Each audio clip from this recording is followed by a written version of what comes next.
Wasabi wallet. Unfairly private. What's up, everyone? I'm Ben with the BTC Sessions, and this is your daily session.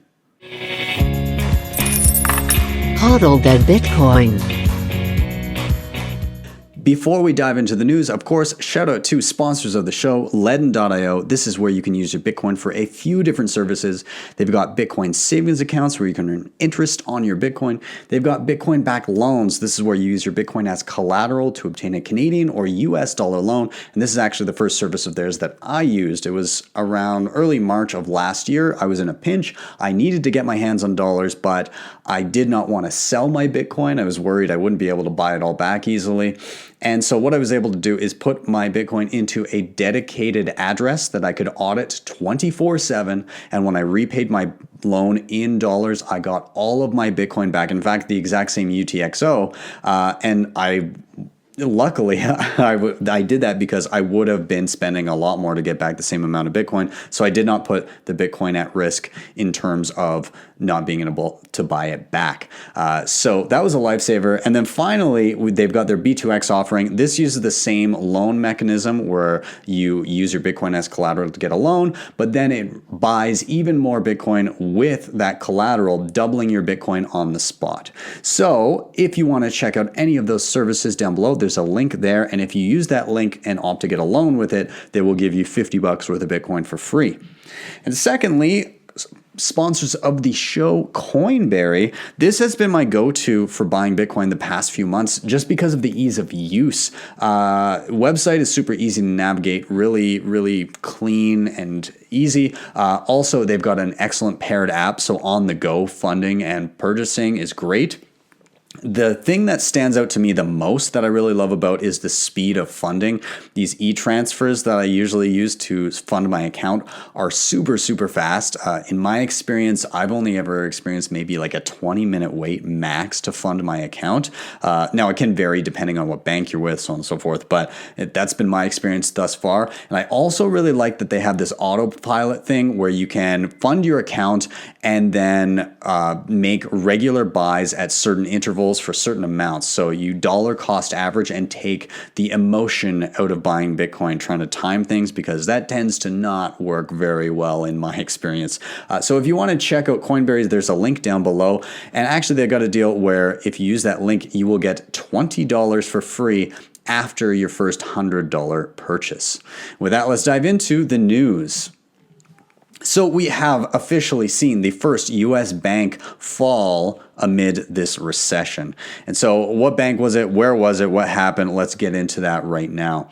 I'm going to read from this Decrypt article. The Federal Deposit Insurance Corporation, or the FDIC, the government corporation that insures Americans' banks in case of failure, announced on Friday that a West Virginia bank, the First State Bank of Barboursville, was closed by the West Virginia Division of Financial Institutions. The fallen bank was immediately bought by the MVB Bank, Inc.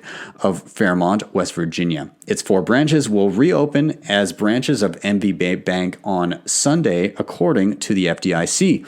The bank has been struggling with longstanding capital and asset quality issues since 2015, said the FDIC in its press release. A financial report at the end of 2019 indicated capital levels were too low to allow continued operations under federal and state law. Now, this statement is very interesting in that they're saying capital levels are too low to allow continued operations, because if you've been paying attention, the new bill that was just passed in response to the coronavirus and for some economic relief essentially takes reserve requirements of banks to zero. That's right. Banks no longer have to have capital to make loans. They can just type it in, it exists. They don't have to have anything to back that up. They only get in trouble now if people try to take out cash. So obviously that did not exist when the financial report for this bank was made, but that statement is now null and void. So that makes me wonder, what happened to this bank? Because if they have zero capital requirements for loans, what would cause them to go under? And maybe potentially it was people taking out cash. We did see the FDIC put out a video warning people saying, hey, there's no need to take out cash. It's totally fine. You don't need it. We insure everything, which, I mean, they kind of do, but there's not enough cash to go around. That's a fact, because only 8% of all money in the world right now is cash. Probably less now that they've gone on these printing sprees, by, I guess, typing sprees, because this money isn't actually being printed. Anyways, I'll read a little bit more from this article here. It says the FDIC insures each customer of doomed banks up to $250,000. So if you have anything above $250K, that's not insured. It has a $100 billion line of credit with the U.S. Treasury. MVB Bank bought up most of this failed bank's assets, but the closure will still cost the FDIC $46.8 million. So MVB bought up pretty much everything it could, but could not cover the end of this, the $46.8 million. That's covered by the FDIC using their line of credit. So is this just the first of many? I don't know, but this is kind of echoing some of the stuff that we saw in 2008 and leading up to the financial crisis. Then was that the little guys get hit first, and the ripple effects are felt eventually way up the chain until larger banks are affected. So I hope that's not the case for the sake of everybody that uses a bank, which is most people, but it doesn't look nice. And so I wanted to move on to this CNBC article with the St. Louis Reserve President James Bullard doing an interview. And this article, I've got to say, and these quotes of his did make my blood boil, because he is essentially saying that everything's fine, it's just the virus, and once this is gone, back to normal, business as usual. It's really unbelievable. So he said, I'll read a little bit here. So St. Louis Federal Reserve President James Bullard said Sunday he did not believe the U.S. economy or jobs market was in free fall as the coronavirus sweeps the country. Quote, we're asking people to stay home to invest in national health, and we're going to ask them to use the unemployment insurance program in order to get the transfers they need to be able to pay bills while they're at home, while they're not able to work, because health authorities are trying to get the virus under control. This is on CBS's Face the Nation. So Bullard's comments come days after the latest weekly jobs report showed 6.6 million Americans filed for unemployment, bringing the 2-week total to 10 million jobless claims. Now, this is the doozy here. The Fed's St. Louis district in late March estimated the U.S. could see as many as 47 million people lose their jobs as a result of the coronavirus shutdown. Job losses of that magnitude would bring the country's unemployment rate to about 32%, a figure higher than was seen during the Great Depression.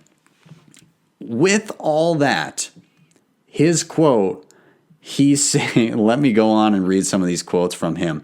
He said, in some ways, the uptake on the unemployment insurance program is a good thing because it means you're getting the transfers to the people that are being disrupted by this health-ordered shutdown. He said and stressed that the U.S. economy was actually doing quite well before the coronavirus pandemic intensified. There's nothing wrong with the economy itself. He went on to say, this is a special quarter. And once the virus goes away, and if we play our cards right and keep everything intact, then everyone will go back to work and everything will be fine. He said, I think it can be done. Whether it will depends on execution.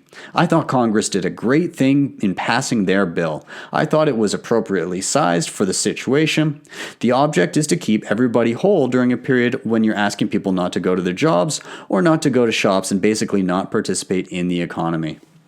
Unbelievable. Again, him saying that there's nothing wrong with the economy. And the first response that I saw to this tweet from Face the Nation with his quote about it being fine, from Megan JG on Twitter, she said, when most Americans couldn't go without a single paycheck and nearly no Americans have savings to cover expenses for longer than a month, the economy was not doing well. Couldn't have put it better myself.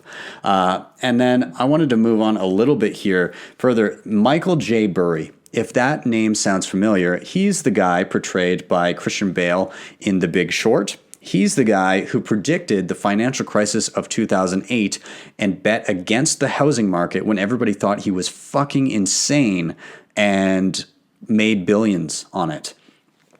And so he just signed up for Twitter because he needed to get some stuff off his chest from what he was seeing. This is one of the things that he tweeted out. He said, "Note what sector is gaining the most jobs. That sector is the one forcing the collapse of the private sector economy." And he brought up a jobs report for March, and that shows the job losses and gains in different sectors. And obviously, leisure and hospitality down 459,000 jobs. Healthcare and social assistance, oddly enough, next was 61,000. Professional and business services, 52,000.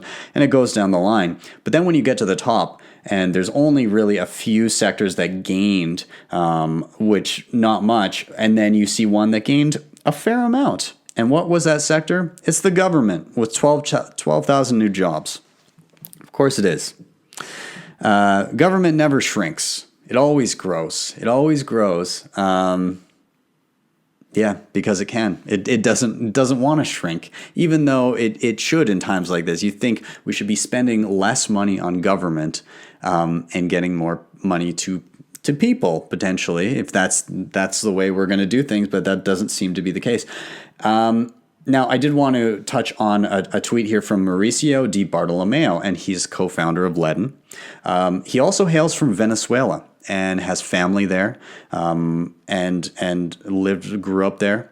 So he has a very unique perspective on what's happening in the U.S. and the response to this crisis, and it can be worrying. And so this is what he had to say. He said, "The last few days have brought eerie reminders of Venezuela.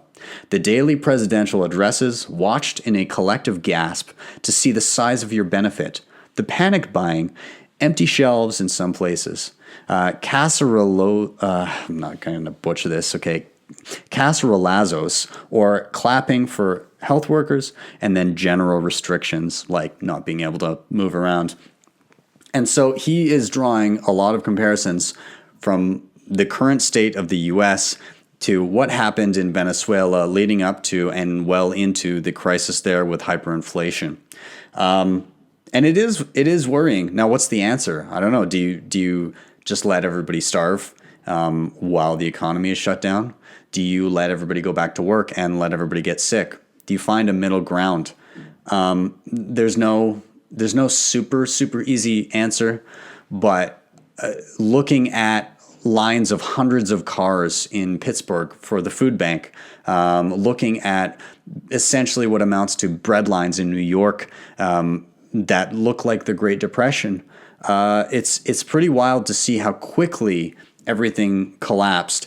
And in the face of it, if we take a look at the stock market today, the Dow is up 1,200 points. That's somewhere between 5.5% and 6% on the day. The S&P is up 5.5%. The Nasdaq's up 5.5%. People are running out of food, and the stock markets are pumping because that appears to be what's important in the U.S. That appears to be their priority. And so the money printers are going wild. That money is being funneled into equities to keep people who own assets afloat, and those at the bottom rungs are more or less still screwed. Apparently there's government money coming, but who knows how long that's going to take. It doesn't seem to really be a priority.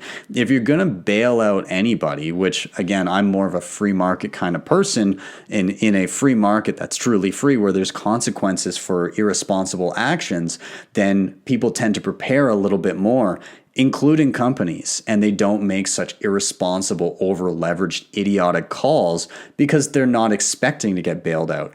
There's an expectation of bailouts in the States now, and that precedent was set even in the dot-com bubble, but more so in 2008, 2009, where essentially the Fed just swooped in and was like, okay, who needs money? Who's screwed up? We'll fix it. Meanwhile, the average day-to-day person is pretty much on their fucking own and is just told, well, just go into debt. just go into debt. In Canada here, you're allowed to now defer your mortgage. The thing about that is you can defer it up to 6 months, but the interest keeps accumulating and gets tacked onto your mortgage in the long term. Of course, the banks are going to want to do that. That's making them thousands of dollars. It's adding thousands of dollars to people's mortgages, and they don't realize what's going on. And they don't realize how badly they're going to screw themselves. Some people think they're taking advantage of it by doing this and saying, "Oh yeah, I'll defer the payments and I can keep that money." You're fucking yourself by doing that. The banks know this, and is really meant for just people that literally can't make ends meet. But the banks don't care. They'll do it for whoever. Anyways, I'm going to leave that. But anyways, in summary, things are not okay, and it's not okay to pretend they're okay. That's what I'm getting at. Especially if you're the head of the Federal Reserve and wherever the hell. Oh God. Okay, moving on. More positive news. Yesterday was Coinjoin Day, if you're unfamiliar. Coinjoin Day. Coinjoin is basically just breaking the links between you and your Bitcoin, which is important. It's important for privacy because if everybody can see the history of the coins that you own, you can become a target. They can want to steal your coins. So Wasabi had a new release yesterday for Coinjoin Day. They celebrated it with the release of Wasabi version 1.1.11. This included multi-wallet support. So you could have multiple wallets before, but you could only open up one at a time. No longer the case. Faster load times. You can now coin join into other wallets. So you can have your Coinjoin wallet automatically mix into a hardware wallet to store for long term, so you don't need to manually do that process. They've got new icons, custom change addresses, RPC server, Bitcoin not, so a whole bunch of different stuff. So kudos to the Wasabi wallet team for pumping that out for Coinjoin Day. I'll have a link to that down below for this tweet. You can update your client, or if you've never tried it before, you can always check it out. I highly recommend it. Moving on, New Zealand financial regulators warn the public about Profit Bitcoin, which is basically just a giant Ponzi scheme. We've seen plenty of these before. It's total trash. Take a listen to this. So this is a quote from their website. They say, Profit Bitcoin members typically profit a minimum of $13,000 a day. Sounds reasonable. Our members work an average of 20 minutes a day or less. Because software handles the trading, the amount of work required is minimal.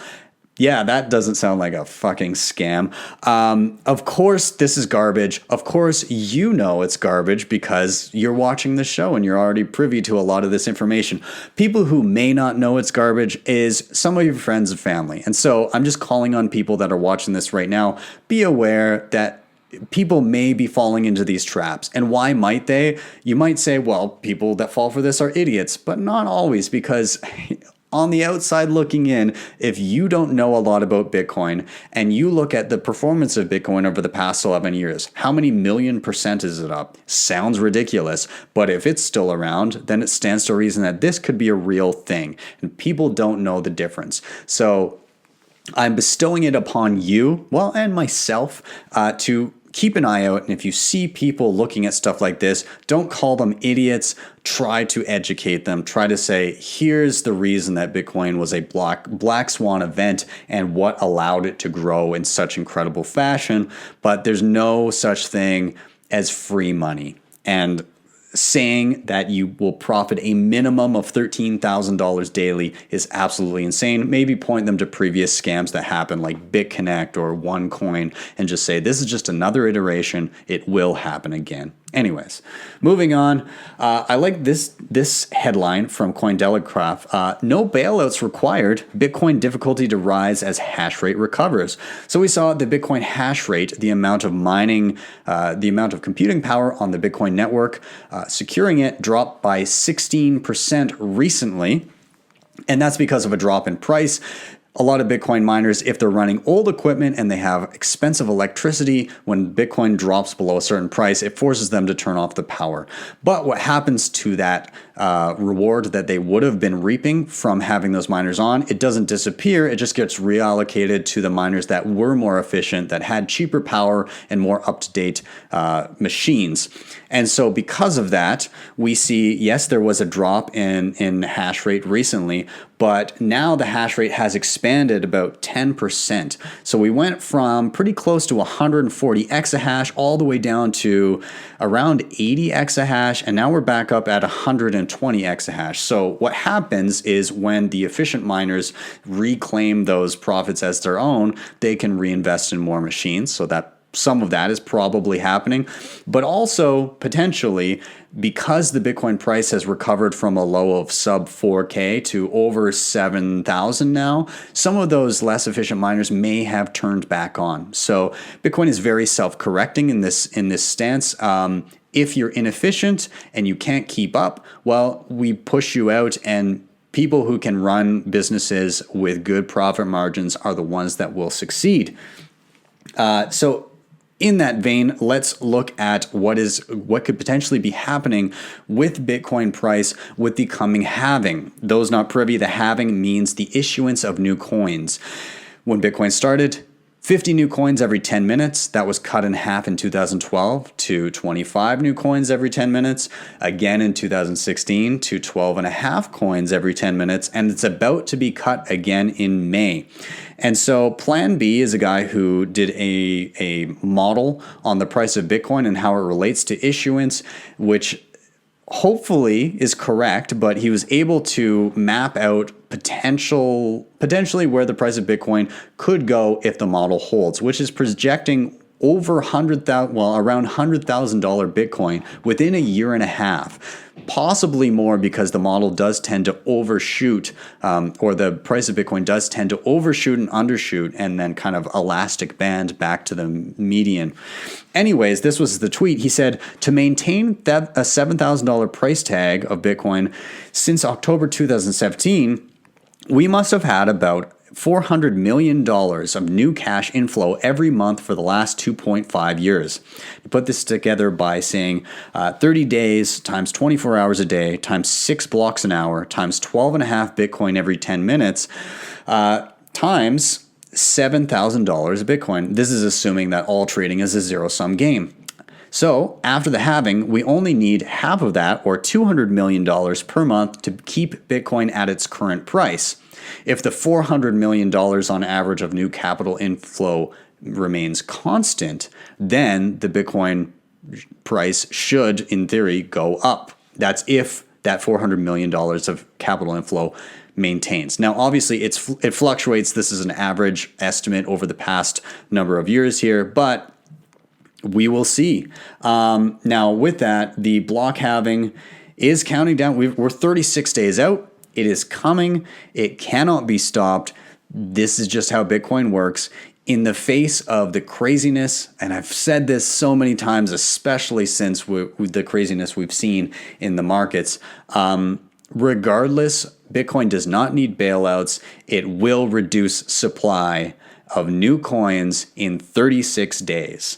And that is coming. And if the inflow of new capital remains constant, then the price has to go up, because there are less coins available, and in order to get your hands on one, you may need to bid up the price to obtain them. So we'll see. We'll see how well Plan B's model maps out. We'll see how it goes.